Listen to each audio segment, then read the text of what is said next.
어느새 과학의 달 4월의 마지막 주말을 앞두고 있는데요. 오늘은 4월 과학의 달에 어떤 일들이 있었는지 정리해 보겠습니다. 또 대선을 10여일 앞두고 있는데 과학기술계에서는 어떤 대통령을 원하는지 한양대학교 과학기술정책대학원 김상선 교수와 함께 알아보겠습니다. 교수님 안녕하십니까? 안녕하세요. 네.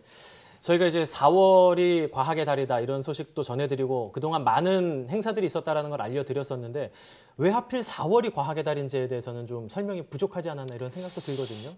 먼저 질문 하나 드릴까요? 예. 네. 두 분의 것께서는 과학의 날이 언제 줄 아세요? 아유, 당연히 사이언스 4월, 데이. 4월 21일이죠. 역시 과학기술 전문 방송 사이언스 TV 앵커 다우시네요. 순간 놀랐어요. 네. 말씀하셨다시피 1967년 4월 21일 날 예. 정부에서 이제 강력히 과학기술 정책을 드라이브하기 위해서 과학기술처를 만들었어요. 네. 그래서 이제 그날을 기념해서 4월 21일을 과학의 날로 정했고 그 과학의 날이 속해 있는 달을 4월 달을 과학의 달이라고 정한 것입니다. 예, 참고로 지난주에 그 국무총리 겸 대통령 권한대행 모시고 과학의 날 행사가 있었는데요. 네. 그러니까 1967년부터 지금 이번이 이제 50주년이 되는 거죠. 50주년 과학의 날 행사가 있었고 과학의 날 행사 때는 참고로 이제 지난 1년 동안의 과학기술계를 다 돌아보고 또 향후 과학기술 비전을 공유하고 또 그날은 이제 과학기술 유공자에 대한 훈포장 수여식 이런 행사들이 지난주에 있었습니다. 예, 참 지난 한 달 동안 많은 다양한 과학 행사들이 있었는데요. 네. 어떤 것들이 좀 열렸었는지 좀 정리를 한번 다시 해볼까요? 네, 지난 한 달 내내 이제 미래창조과학부가 아무래도 역할을 많이 하겠죠. 그리고 이제 또 과학문화 전담기관인 한국과학창의재단 중심으로 해서 과학기술 유관기관들이 공동 참여한 가운데 전국 각지에서 모든 분야를 모든 계층을 대상으로 청소년, 주부, 어르신까지 다양한 행사가 있었습니다. 특히 지난 주말에 여의도 한강공원에서 가족 과학 축제가 있었는데요. 예. 그때는 이제 온 가족이 참여해서 그야말로 평소에 말로만 듣던 뭐 AR, VR, 뭐 가상현실, 증강현실이라든가 로봇이라든가 드론 이런 것들을 직접 체험해보고 또 각종 과학 실험과 게임을 통해서 직접 만져보고 두드려보고 이렇게 체험하는 가운데 평소에 그 어렵게만 느껴지던 과학 원리를 쉽게 다가갈 수 있는 그런 계기가 있었습니다. 예를 들어서 놀림픽이라는 말이 있어요. 놀림픽. 놀림픽. 예, 날리지라는 그 지식의 날리지하고 올림픽을 같이 접목해서 그러니까 지식 가지고 노는 그런 게임이 있다든가 또 혹시 그 이렇게 풍선을 불었다가 만약에 액체 질소에다가 담그면 어떤 일이 일어날까요? 액체. 네. 그대로 풍선이 얼지 않을까요? 그냥 그대로 쪼그라듭니다. 이렇게. 그러니까 이 풍선이 빵빵하게 불어 있다가 액체 질소 마이너스 영하 195도가 되면은 이놈들이 추워서 움츠려드니까 이렇게 줄어든답니다. 그러니까 과학의 원리를 재미있게 이렇게 체험할 수 있는 뭐 그런 게임이 있었고요. 또 전국에 이제 국립과학관이 5개가 있어요. 예. 서울, 과천, 부산, 대구, 광주. 그걸 위시해서 100여 개 과학관이 있는데 그 과학관에서도 이제 사이언스 데이라든가 과학 축전이라든가 과학 체험전, 과학 강연 이런 다채로운 과학 체험 행사를 개최하고요. 특별히 4월 21일 과학의 날은 다음 무료로 전시관 오픈해가지고 아무나 와서 과학 체험을 누릴 수 있도록 그렇게 그런 행사도 있었습니다. 이 외에도 이제 과학기술계 정부 출연 연구기관 또 지방자치단체에서도 나름 특성에 맞는 과학의 달 행사를 개최를 해서 과학 체험이라든가 전시, 강연 프로그램 이런 것들을 다양하게 개최하는 어느 때보다도 바빴던 4월인 것도 같습니다. 예. 전국에서 다양한 계층을 대상으로 한 행사를 많이 열기는 했지만 그래도 아쉬운 점이 조금은 있을 것 같거든요. 네, 아쉬운 점이 있죠. 이제 아시다시피 최근에 이제 과학기술 발전이 가속화되고 융복합화되고 또 지난해 초에 시작된 그 4차 산업혁명이 그냥 다가오는 것이 아니라 쓰나미처럼 빠른 속도로 다가오고 있고요. 예. 또 최근에는 이제 과학기술이 과학기술자만의 영역이 아니라 경제나 사회나 문화, 예술, 체육, 국방, 안보 모든 분야의 중심이 되는 그런 과학기술 중심 사회에 살고 있지 않습니까? 그렇죠. 그래서 대한민국이 아마 불과 한 50년 만에 이렇게 발전한 것도 과학기술 덕분이고 또 대한민국의 미래 역시 과학기술이 없으면은 보장할 수 없다고 지금 말씀드릴 수가 있습니다. 맞습니다.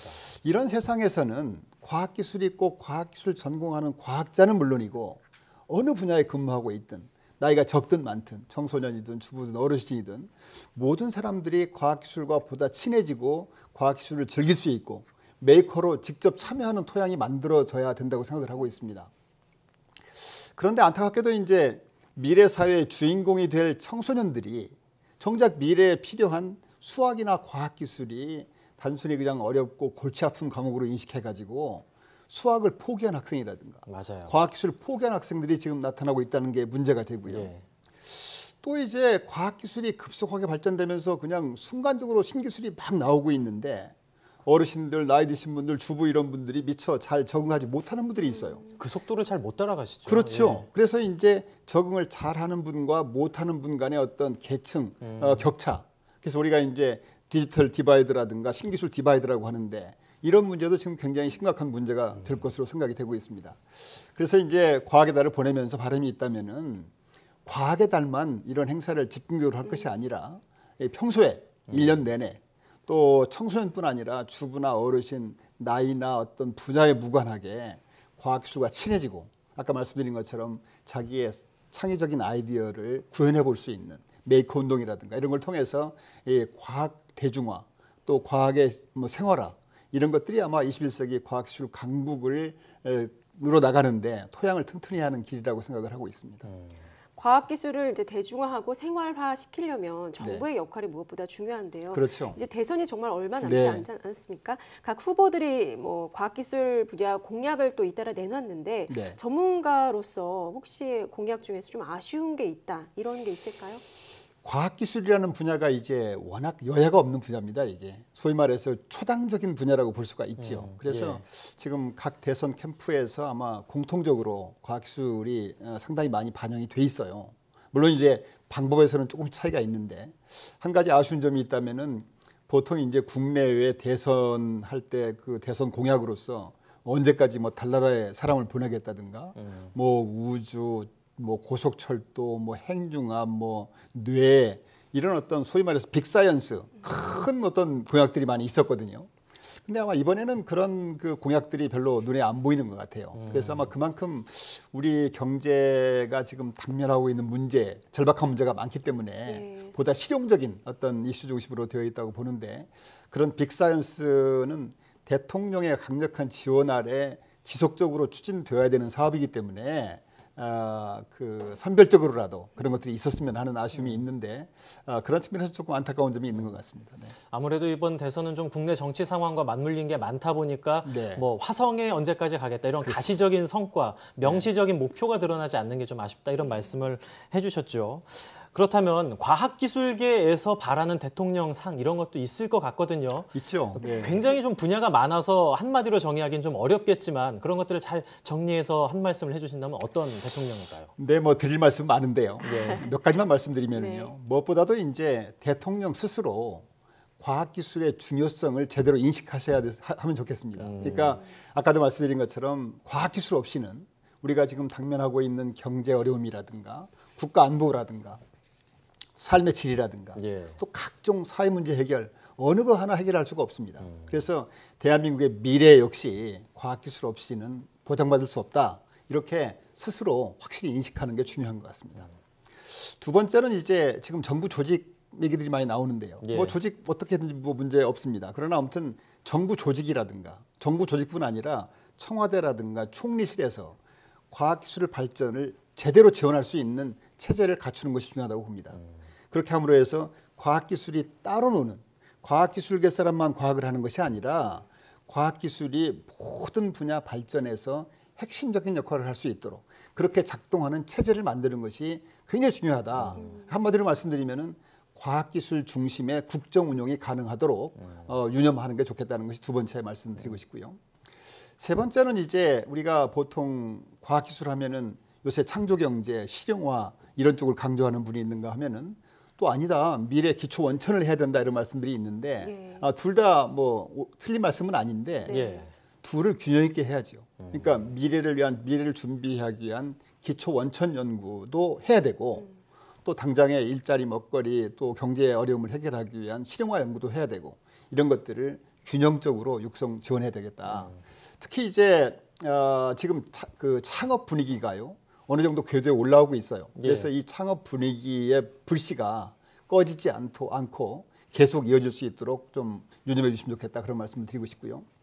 네 번째는 뭐 여러 가지 과학기술 육성을 위해서 필요한 것들이 있지만은 그중에 특히 이제 투자가 제일 중요하지요. 예. 그래서 미래를 위한 씨앗인 과학기술 투자는 아끼지 말아야 되겠다. 그래서 나라 사정이 아무리 어려워도 국가 재정의 한 5% 정도는 과학기술에 투자를 해주십사 하는 것 말씀을 드리고 싶고요.